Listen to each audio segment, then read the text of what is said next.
নমস্কার দর্শক বন্ধু, আজকে আমি জ্যোতিষ সম্রাট শ্রী শক্তি আমার গুরুদেবকে প্রণাম জানিয়ে পিতামাতাকে প্রণাম জানিয়ে আজকে বলবো যে এই ৯ সংখ্যার জাতক জাতিকাদের এই বর্তমান বছর 2025 সাল কেমন যাবে।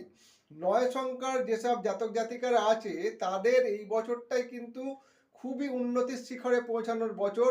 কারণ হচ্ছে 2025 সাল হচ্ছে সংখ্যা যোগ করলে হয় ৯, আর যাদের ৯ মানে ৯ তারিখে জন্ম, 18 তারিখে জন্ম, 27 তারিখে জন্ম, তাদের কিন্তু আপনার মানে এই বছরটা যেহেতু মঙ্গলের বছর, যাদের ৯ সংখ্যা আসছে সংখ্যাটাও নিউমারোলজিক্যালি হচ্ছে আপনার মঙ্গলের, কাজেই তাদের কিন্তু খুব উন্নতির শিখরে পৌঁছাবে। তাদের কিন্তু ম্যাচটা খুব ভালো হয়েছে।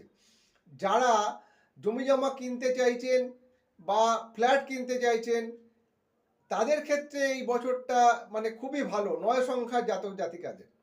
যারা আবার জমি জমা কেনা বেচার ব্যবসা করছেন তাদের ক্ষেত্রেও কিন্তু এই বছরটা খুবই ভালো আপনার মানে আয় উন্নতির দিক থেকে এবং কাজের দিক থেকে।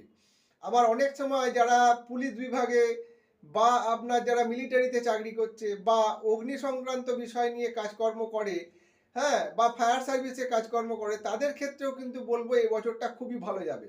যেহেতু মঙ্গলের বছর আর আপনার যদি ৯, ১৮, ২৭ তারিখে জন্ম হয়ে থাকে তাহলে আপনার এই বছরটা কিন্তু বিশাল উন্নতির যোগ রয়েছে। এটা কিন্তু আপনি বছরের প্রথম থেকেই শুনতে মানে শুরু থেকেই জানুয়ারি মাস থেকেই আপনারা এটা বুঝতে পারবেন। আপনারা একটা দেখুন, কারণ আপনার ক তারিখে জন্ম সেটা আপনাকে জানতে হবে।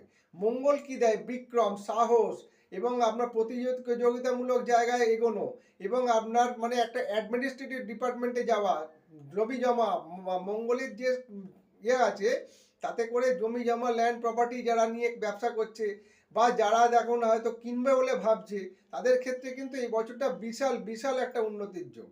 কাজেই আপনারা আপনাদের ৯ সংখ্যা কিনা আপনার তারিখটা সেটা আপনারা দেখুন। ৯ যদি ডাইরেক্ট হয় তাহলে ভালো, ১৮ মানে ১৮ কে ৯, ২৭ মানে ৭ ২ ৯, এইটা আপনারা খেয়াল করে দেখুন।